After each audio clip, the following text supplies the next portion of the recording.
Hello everyone, today's video will be showing you how to stop the next episode from automatically playing.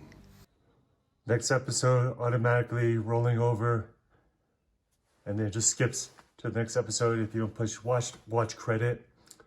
So the way to stop this, in case you want to try to stop the all-night binges, is to go ahead and remove that option.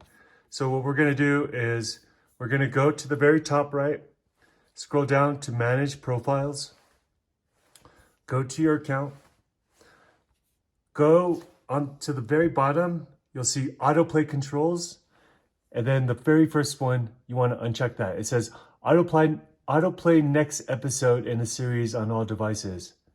And then you uncheck that, push save, and you're done.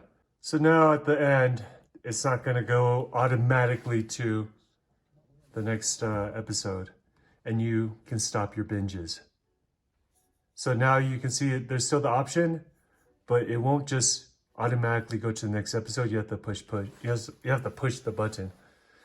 So yeah, guys, I hope that helps, and I hope it stops all-night binges watching 10 episodes in a row. Please like or comment below. Thanks.